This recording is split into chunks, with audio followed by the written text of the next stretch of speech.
is electronic cigarettes. And as you guys have moved towards a policy here at FAU to be completely tobacco-free, you have to confront what is one of the biggest emerging problems in tobacco prevention, and that is the rise of electronic cigarettes. So what we're going to cover today are some of the issues surrounding electronic cigarettes, which are many. I'm not going to focus a lot of energy on the science. We're going to cover some science because I want you to believe the things that I say, and so I've had to look at research articles to back up some of the claims I'm going to make. But what I really want to focus on is sort of how these things are being marketed in not such a truthful way to try to encourage people to use them when they might not have used tobacco products at all. So let me give you a little bit of history on electronic cigarettes. Believe it or not, the original electronic cigarette was invented here in the United States in 1963 by a person named Herbert Gilbert. He filed a patent for an object that would provide a safe and harmless means for replacing smoking. His idea was not to replace it with nicotine, but to replace it with warm, moist air or some other chemicals to stop people from smoking. He also thought that perhaps it might be used to deliver medication to the lungs. So it was an early thought that maybe asthma medications could be delivered in an aerosolized way. His device looked something like this. This was the patent that was filed. Never really took off, and of course we've got easier and better ways to deliver aerosolized medicines for people with asthma, and so this kind of fell by the wayside until about 2003 when a Chinese chemist or pharmacist developed sort of the modern electronic cigarette.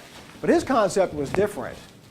His concept was to put nicotine in it and actually replace the act of smoking, to give people a different way to get nicotine as opposed to a combustible cigarette or cigar. By April of 2006, these were introduced throughout China and then imported into Europe.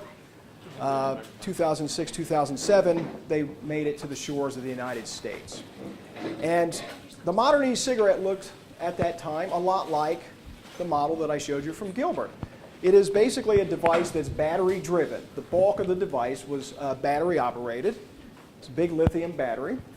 In front of that is an LED to simulate the act of burning. It's only there for show, right? To completely give you the appearance that you're smoking a device. Behind that is the microprocessor, the computer chip that actually allows these things to function, and an atomizer which basically is going to deliver the chemicals and the nicotine. That goes through a heating element which then vaporizes the chemicals, and you draw that through a hole in the end, much like the end of a cigarette, and inhale and exhale those chemicals. And they are chemicals. They're not water vapor as implied in a lot of the advertising. They're generally a chemical that makes a fog, similar to the things that you would see in a fog machine for theatrical productions. The initial models were incredibly expensive, and they weren't readily available. Most of them were sold in mall kiosks. You know, the harbinger of big business, right? The mall kiosk. They were pricey, up as high as $250. You had to buy vials that you screwed in. They cost about $30 a vial. Not really a popular item. The most common company at the time is this one, Smoking Everywhere. And just listen to the language there. How are they trying to sell this device? In an era where we're removing smoking from most public places, in airplanes, in restaurants, in schools even, they're telling you, no, you can smoke this anywhere. And the use of the word smoke is really important for some of the marketing arguments I'm going to talk about in a few minutes. So these were kind of a first-tier introductory item, not incredibly popular. But they were marketed, like I said before, as containing harmless water vapor. That's what you were told if you were at the mall kiosk. Now, I challenge anybody to look at that image of quote-unquote harmless water vapor and tell me if that looks like water vapor. I've lived in cold climates where if you exhale, the vapor lasts for a few seconds in the air and then disappears. Nothing hangs in the air that's made of water, right, except snow. They were also advertised with some early celebrity endorsements. And I bring this up because a lot of these things have been regulated out of traditional tobacco marketing, right? We don't let celebrities market cigarettes anymore like we used to. Here we have two, kind of C-list celebrities, I would call them. On the left is Jose Canseco, who formerly played with the Oakland Athletics. And on the right is Danny Bonaducci, who's probably more known to your generation as kind of a reality TV star, but He was one of the child stars of the Partridge Family when I was your age, or actually younger than your age. That's gone back a few years, and also a radio DJ. And these guys were on a lot of radio show interview type things to sell these devices when they were first introduced. However, while that was going on in the United States, many countries looked at this device and just outright banned it. And this is just a starter list of some of the countries who over the years that they came through Europe and over into the United States and over into the Western Hemisphere had banned it. And just to point out a couple, right, in 2012, Mexico to our south did it. 2009, Canada to our north did it.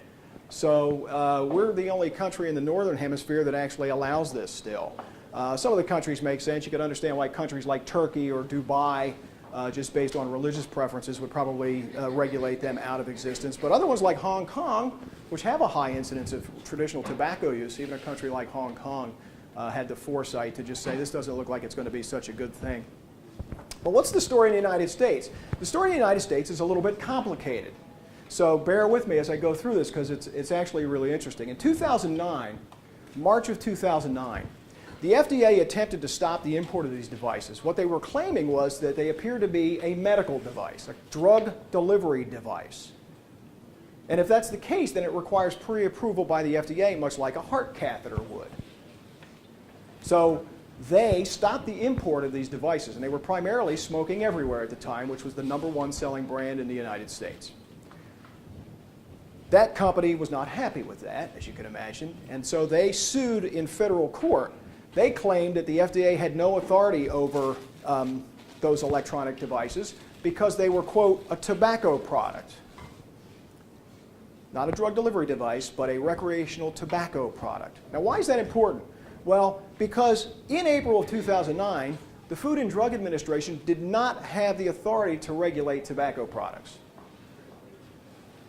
They were not allowed to regulate tobacco products. So these guys went to court saying, we're a tobacco product, and they wanted that designation. Why? Because then the FDA would have no say over the regulation of electronic cigarettes.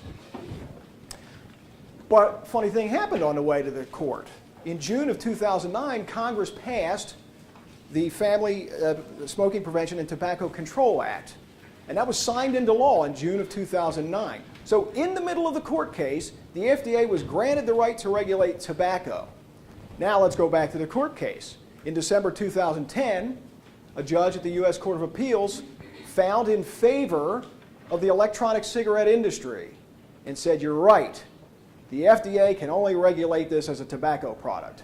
And the FDA went, and the FDA said, fine, we will do that. Thank you, Judge. We're going to regulate electronic cigarettes as if they are a tobacco product. So guess what the industry is really unhappy with right now? That ruling.